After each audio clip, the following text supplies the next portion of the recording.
오늘 본문을 읽은 것을 보니 엘리사 선지자와 그리고 한 여인이 만나는 일에 관한 이야기입니다. 엘리사는 수넴 땅이라고 하는 곳에서 자기를 선대한 여인을 만나게 되고 그 여인에게 무엇인가 보답해 주고 싶어 하는 마음을 갖습니다. 그런데 이 여인이 아무것도 원하지를 않습니다. 그런데 엘리사가 그녀의 소원을 들어주고 싶어서 애를 태우는 장면이 나오는 것입니다. 이 이야기는 소원을 이루려고 백방으로 노력하는 우리 인생들에게 하나님이 알아서 챙겨주시는 복이 있다라고 하는 사실을 가르쳐 줍니다. 복을 받는 길은 어려운 길이 아니다. 노력해서 되는 것도 아니다.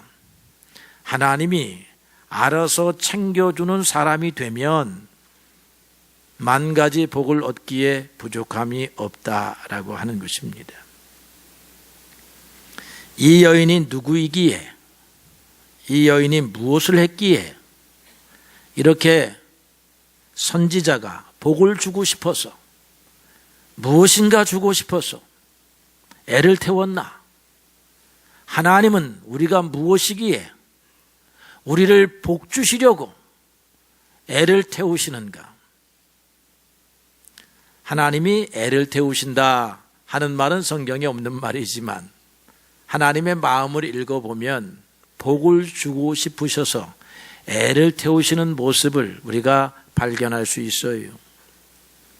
오늘 이 무명의 여인의 이야기를 통해서 우리에게 그와 같은 복을 주시는 하나님의 은혜를 다 느끼시고 깨닫는 시간이 되기를 축복합니다. 이 여인은 선한 마음을 가지고 대접하는 일, 구제하는 일에 힘을 썼습니다. 이 여인의 이름이 밝혀지지 않은 것을 보면 우리처럼 유명하지 않은 사람입니다. 지극히 평범한 여인이기 때문에 우리도 하나님의 사랑을 받는 데에는 걱정이 없다. 우리 평범한 사람들이지만 평범하기 때문에 하나님의 복을 못 받는 것이 아니다라고 하는 거죠. 그런데 그녀의 삶은 우리와는 조금 다르게 평범하지 않습니다. 그녀의 삶을 보니까 대접하고 구제하는 것을 기뻐하는 그런 삶이었습니다. 오늘 또 성경에는 귀한 여인이라 이렇게 소개를 했는데 다른 성경, 쉬운 성경을 찾아보면 부자 여인이라 그렇게 번역을 했습니다. 그래서 귀한 여인은 재물이 많아가지고 다른 사람들에게 높임을 받는 그런 모습을 알 수 있어요. 또한 평판도 좋았다라고 하는 것을 알게 되지요. 그런데 오늘 우리가 주목하고 싶은 것은 그의 가지고 있는 재산 그리고 부요가 귀한 것이 아니라 그의 행위가 귀하다라고 하는 거죠. 하나님이 귀하다 평가할 때에는 그 사람의 마음의 자세, 그 사람의 행동 거지에 따라 귀하다, 귀하지 않다 그러는 거지 옷을 잘 입었다, 잘못 입었다, 부자다, 가난하다 그것 때문에 귀하다 하는 것은 아닌 것입니다. 그래서 세상 사람들은 겉모습을 보고 부귀를 따지지만 하나님은 사람의 심령을 보고 부귀를 따지는 분이신 것을 알게 돼요. 이 여인은 엘리사 선지자를 매끼 그 동네에 올 때마다 식사 대접을 했습니다.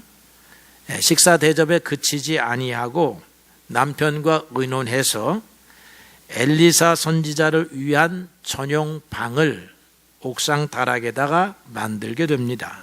그리고 그 안에 침대, 책상, 의자, 그리고 촛대, 필요한 물품을 갖추었다라고 하는 거죠.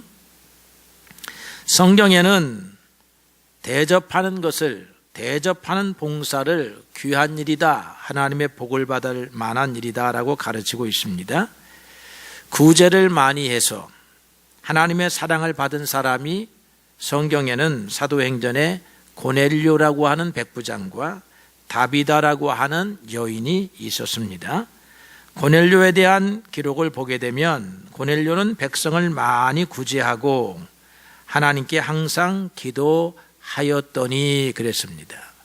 기도하는데 구제를 많이 하는, 선행을 베풀며 기도하였더니 마침내 하나님이 만나주시더라. 마침내 하나님이 고넬료의 길을 열어주시더라. 그렇게 기록하고 있는 것입니다.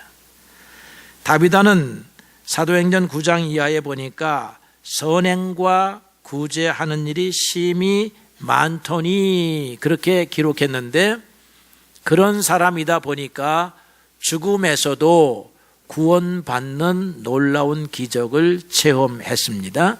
하나님께서 그녀를 죽음에 내버려 두지 아니하시더라. 왜냐? 구제가 심히 많았기 때문이다. 그렇게 말하고 있습니다. 히브리서 13장에는 손님 대접하기를 잊지 마라. 이로써 부지 중에 천사들을 대접한 이들이 있었느니라. 그렇게 말을 했고, 마태복음 25장에서 예수님은 가난한 자들에게 행한 것이 곧 나에게 행한 것이다 라고 그렇게 말씀하심으로써 다른 사람을 잘 대접하는 것이 하나님 앞에서 얼마나 귀한 일인가 하는 것을 가르쳐 줍니다. 이 여인이 엘리사를 하나님의 사람이었기 때문에 대접한 것은 아니었다 봅니다. 하나님의 사람으로 알아볼 수 있는 모습들이 아니에요. 엘리사의 얼굴이나 복장을 보면 선지자들은 낡고 허름한 옷을 입고 지팡이 정도 하나를 가졌기 때문에, 그리고 오랜 시간 걸었기 때문에 그 얼굴은, 그 몰골은 심히 찌들고 어려웠다. 영적으로 눈이 깨어있는 사람들이나 엘리사의 눈이 총명하고 보통 사람이 아니다라고 하는 것을 알 수 있지, 보통 사람들은 몰라본다 하는 것이지요. 그런데 그녀의 일상 자체가 친절한 삶이었고 대접하는 삶이었기 때문에 선지자도 대접하게 된 것이고, 어떤 이기적인 욕심이나 순간적인 기지와 지혜가 있어서 이 사람을 잘 대접하면 뭔가 큰 것을 얻을 수 있겠다 이렇게 생각하고 대접한 것이 아니라, 물이 필요한 사람에게는 물을 주고 밥이 필요한 사람에게는 밥을 주고 잠자리가 하루 필요한 사람은 재워주고 하는 이런 삶이 체질화되었다 하는 것입니다. 그랬기 때문에 선지자도 만났다. 물론 손해보는 사람도 만나고 속이는 사람도 만났겠지만, 여러분, 대접을 해서 여러분들이 손해를 보고 속임을 당한 것이 하나라고 하면, 대접을 해서 하나님 앞에 받는 복은 헤아릴 수 없는 것임을 믿으시기를 바랍니다. 그러므로 우리가 배워야 할 것은 지속적으로 나그네를 대접하는 정신입니다. 그래서 성경도 늘 대접하기에 힘쓰라고 가르쳐 주고 있습니다. 예수님은 말씀하시기를 선지자의 이름으로 선지자를 영접하는 자는 선지자의 상을 받을 것이요, 의인의 이름으로 의인을 영접하는 자는 의인의 상을 받을 것이요, 또 누구든지 제자의 이름으로 이 작은 자 중 하나에게 냉수 한 그릇이라도 주는 자는 내가 진실로 진실로 이르노니 결단코 그가 상을 잃지 아니하리라. 그렇게 말하고 있습니다.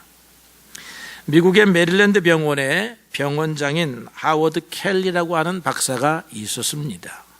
이 사람은 청년 시절에 고학생이었습니다. 그래서 책 외판 사원을 했습니다. 그래서 메릴랜드에 있는 집집마다 문을 두드리면서 책 좀 사주세요 라고 그렇게 방문 판매를 합니다. 한 뜨거운 태양이 내려지는 한낮입니다. 어느 집의 문을 두드렸더니 한 소녀가 나옵니다. 한 여인이 나와요. 그래서 책 좀 사주세요 라고 하였더니 우리 집은 가난해서 책을 살 돈이 없습니다. 이렇게 말하는 거예요. 그러면서 물을 한 잔 대접할까요? 목이 마르시면 그래가지고 물을 한 잔 주시면 고맙겠습니다 라고 하였더니 집 안으로 들여와서 물을 준 것이 아니라 아주 시원한 우유를 한 잔 주었다는 것입니다. 그래서 우유 한 잔을 받아 먹고 너무 맛있게 먹으니까 한 잔을 더 드릴까요 해서 2잔을 먹습니다. 그래서 너무나 친절해서 힘이 소생한 이 고학생이 여인의 이름을 수첩에다 적었습니다. 묻고. 그리고 20여 년의 세월이 흘렀다는 거예요. 흘렀는데 어느 날 그 병원에 긴급한 환자가 들어오게 되었습니다. 그래가지고 얼굴을 보고 이름을 보니까 옛날에 20여 년 전에 우유 2잔을 대접받은 그 여인이었어요. 그래서 온갖 정성을 다해서 수술을 끝냈습니다. 치료비를 보니까 10,000불, 지금으로도 1,000만 원입니다. 이게 벌써 20-30년 전 일이라 이 말이죠. 그래서 그 여인은 그때까지도 가난해가지고 그 청구서를 보면서 야, 살기는 살았는데 이 돈을 어떻게 낼까 하는데 그 청구서 뒤에 글이 하나 쓰여져 있었다고 합니다. 당신의 병원비는 지불이 되었습니다. 20여 년 전에 나에게 준 2잔의 우유값으로 지불이 되었다라고 쓰여져 있는 것입니다. 실제 사건입니다. 이런 은혜를 저도 살아가면서 여러 번 만나게 되고 여러분들도 곰곰이 돌이켜보면 만나게 되었다라고 볼 수가 있을 것입니다. 이처럼 예수 믿는 사람들은 어떤 사람 때문에 그러느냐? 예수님 때문에 예수 믿는 사람들은 내가 신세를 진 사람은 반드시 갚으리라 하는 정신을 가지고 살기 때문에 그런 거예요. 예수 믿는 사람은 신세를 갚는 정신뿐만 아니라 나도 나그네의 삶을 살았으므로 내 앞에 지나가는 나그네가 물이 한 잔 필요하고 밥이 한 그릇 필요하면 대접하리라 하는 마음으로 살기 때문에 그런 것입니다. 하나님은 우리 입술로 드리는 찬양과 기도와 예배의 진정성을 우리의 손과 발로 하는 수고를 통하여 검증을 하시는 분이라고 하는 사실을 우리가 깨달아야 되겠습니다. 이 여인이 이와 같이 대접하는 일에 힘을 쓰는 그런 여인이므로 하나님의 복을 받은 여인이라 기록되었다라고 하는 것입니다. 그런데 이 여인은 욕심이 없는 순수한 마음을 가진 여인이었습니다. 엘리사가 그녀의 대접에 너무나 감동을 받았지요. 대접도 그냥 하는 게 아니라 감동을 주는 대접이었던 거예요. 그러니까 무엇인가 보답하고 싶어 했습니다. 그래서 그녀를 불렀어요. 불러서 내가 너를 위하여 무엇을 하랴? 왕에게나 사령관에 구할 것이 있으면 내가 말하여 주리라. 그렇게 물어봅니다. 엘리사는 그녀에게 인생에 큰 문제가 있다면 왕에게 말해줄 수 있다는 거예요. 청탁해 줄 수 있다는 것입니다. 그 지역의 군수에게, 시장에게, 군사령관에게 말해줄 수 있다는 거예요.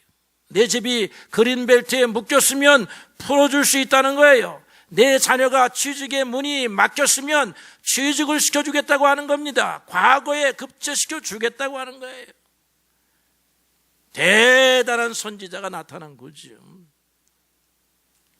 엘리사가 고맙소, 기도만 해주지 아니하고 뭔가 눈에 보이는 확실한 일을 해주고 싶어 한 거예요. 여러분을 보면 이런 사람이 있기를 축복합니다. 여러분을 보면, 여러분의 자녀를 보면, 우리들의 자녀들이 험난한 인생 살아가는데 어떤 사람을 통해서 문제가 해결해야 되는데 그 문제를 하나님이 풀어주시기를 소원합니다. 우리 젊은이들도 이런 은혜들을 다 받아야 될 줄로 그렇게 믿습니다. 그런데 그녀가 욕심이 있었다고 하면, 소원이 있었다라고 하면 얼마나 절호의 기회입니까? 누가 이런 기회를 놓치겠어요? 안 와서 그렇지 오면 놓칠 수 없는 그런 기회인데. 그리고 이 여인이 무엇인가 말할까 그녀 입을 쳐다보는데 그녀 입에서 나온 대답은 의외의 말이었습니다. 오늘 성경 그대로는 나는 내 백성 중에 거하나이다 그렇게만 썼어요. 이 말의 정확한 뜻을 우리가 해석하기는 어렵습니다. 정확하게는. 그러나 지금으로도 족합니다. 소원이 없습니다. 괜찮습니다. 이런 말이에요. 이게 아무것도 원하지 아니했습니다. 주저하지도 아니했습니다. 생각해보고 말하겠다고 말하지도 아니했습니다. 그녀는 하나님의 충분한 은혜, 하나님이 자족케 하는 은혜를 누리고 있는 여인이었습니다. 그러므로 이 여인의 봉사는 행위에 대한 대가를 바라는 봉사가 아니라 순수한 신앙에서 나온 봉사였어요. 여러분, 우리가 이런 봉사를 하고 살아야 하는 것입니다. 예수님은 아무것도 바라지 말고 구워주라 그렇게 명령을 했고, 갚을 것이 없는 사람을 불러서 대접해야 내가 너희에게 갚아주리라 그렇게 말했습니다. 하나님은 갚으시는 하나님이에요. 여러분, 사람에게 갚음을 받으려고 하지 말고 하나님 앞에 갚음을 받으려고 해야 돼요. 여러분, 사람에게 냉수한 것 대접해 주고 나서 왜 저 사람이 나한테 고맙다고 말을 하지 않는 거야? 이렇게 생각하는 것이 우리들의, 여러분, 그런 대접을 받으려고 하지 말고 그 사람이 잘하던 못하던 마음의 감동대로 도움을 주다 보면 하나님이 내가 참으로 수고하였구나 하고 하늘의 창고를 여시고 하나님이 갚으시는 것이지, 사람에게 받으려고 하면 여러분 그 이자가 1푼이나 돼가지고 돌아오면 잘 돌아오는 거예요. 그러나 하나님이 쳐주시는 이자는 10배, 100배, 30배인 것을 믿으시기를 바라요. 여러분, 투자를 하는데 은행에다 투자하면 2% 줍니다. 예? 정확히 맞는지는 모르지만 조금 머리가 좋다는 사람은 주식도 하고 증권도 하고 그리고 펀드도 하고 합니다. 얼마 줍니까? 그거 10% 이상 주면은 대박이라고 하는데, 그런데 그거 하다가 또 제대로 된 이율도 못 받고 또 실패하는 사람도 많잖아요. 그런데 오늘 성경은 가난한 사람들에게 주라 이거야. 목마른 사람한테 주라 이거야. 거기에 투자하라 이거야. 그러면 하나님이 갚으신다 이거야. 지급보증 하나님이 하시겠다 이 말이지. 성령이 마음에 감동을 주시는 분에게 아멘 하기를 바랍니다. 이렇게 살라 이거야. 받으려고 하지 말고 주다 보면 누가 주느냐? 하나님이 주신다는 거죠. 유력한 선지자가 확실하게 갚겠다고 했는데 됐습니다 하고 하나님을 바라보는 거예요. 욕심이 없는 거지요. 아니, 이미 하나님의 충분한 은혜를 누리고 살고 있는 여인입니다. 그런데요, 오늘의 결론부로 들어갑니다. 이상한 일이 벌어졌어요. 엘리사의 마음이 그러면 되었습니다. 그녀가 원치도 않는데 나는 이미 고맙다고 말을 했으니 됐다 하고 일이 끝나야 되는데 계속 관심이 가는 거야. 아니, 왜 얘기를 안 하는 거야? 무엇이든지 얘기하면 도와줄 텐데. 그러고는 찾으러 다니는 거예요. 게하시에게, 야, 저 여인이 뭐가 필요한지 조사 좀 해봐라. 조사를 해보니까 먹는 것도 부족함이 없는 것 같아. 집도 넉넉한 것 같아. 그런데 하나 부족한 것이 있어. 그 부족한 것이 뭐냐면 자녀가 없는 거야. 여러분, 하나님이 자녀를 주었다가 아니라 여러분들이 부족한 부분을 채우시는 거예요, 이게. 그런데 보니까 여인은 아직 늙었다는 말은 나오지 아니하고 남자가 늙었습니다. 나이차가 좀 있나 보죠?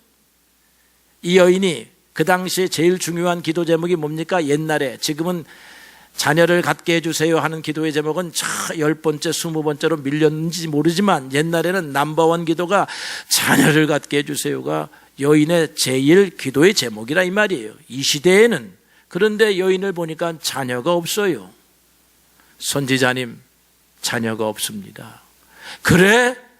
이제는 누구에게 부탁합니까? 왕에게 부탁하지 아니하고, 군사령관에게 부탁하지 아니하고, 시장군수에게 부탁하지 아니하고 하나님에게 부탁해야 되는 사안이에요. 선지자는 여러분, 저한테 엘리사는 왜 왕에게도 부탁한다는데 유목사님은 왜 부탁을 다른 사람한테 가서 안 들어줍니까? 국회의원한테 청탁을 안 해줍니까? 그러지 말고 저는 여러분들에게 하나님께 부탁합니다. 하나님께. 하나님, 우리 성도가 하나님 보시기에 아름답게 살아가니 하나님이여 저 사람의 부족한 것을 채우소서. 이거 기도하는 게 엘리사도 이제 선지자의 본분으로 돌아왔습니다. 그러니까 하나님 앞에 기도하는 거예요. 엘리사가. 하나님이 응답을 하셨겠지요. 그래서 그 여인에게 말합니다. 내년 이맘때에 내가 아들을 안으리라, 그렇게 말하고 있어요. 여기서 중요한 것은 왜 엘리사는 이 여인에게 꼭 복을 주고 싶어 했을까? 왜 하나님은 이 여인이 이제 더 이상 기도하지 않는, 하나님 앞에 정리한 기도예요. 하나님 안 주십니까? 지금까지 주신 것만으로도 감사합니다. 내 재산을 후기할 사람은 사촌에게 주겠습니다. 또는 종에게 주겠습니다. 사회에 환원하겠습니다.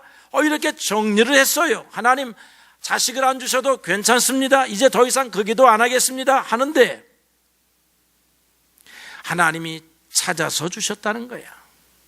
엘리사가 무엇을 원할까 찾아주었다는 거예요. 원하지 않았는데 받았습니다. 엘리사가 챙겨서 받았습니다.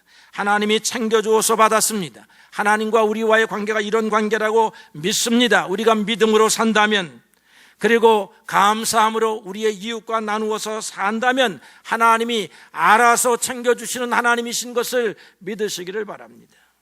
달라고 하는 사람도 귀하지요. 주님께서 말씀하시기를 구하라 주실 것이요, 찾으라 그리하면 찾을 것이요, 문을 두드리라 그리하면 열릴 것이라고 하셨으니 하나님이여 주십시오라고 하나님의 권능과 하나님의 전능하심을 인정하고 나와서 기도하는 것도 귀합니다. 그러나 모든 것을 하나님께 맡기고 하나님의 계명을 따라 겸손하고 순종하며 대접하며 살아가는 그 사람은 더 귀하다는 거네. 다 하려고 해서 받는 것이 아니라 하나님이 알아서 주시는 사람이 되었어요. 여러분, 모든 것을 하나님의 처분에 맡기는 사람이었다라고 하는 것입니다. 하나님이 여러분들의 문제에 앞장서고 계시다고 하는 사실을 믿으시기 바라고, 어떻게 하면 하나님께서 내가 부탁하지도 아니하고 기도하지도 아니했는데 하나님이 내 길을 이렇게 열어주시는가 하는 사람이 되려고 하면 오늘 이 무명의 여인의 삶에서 배우시기를 예수님의 이름으로 축복합니다.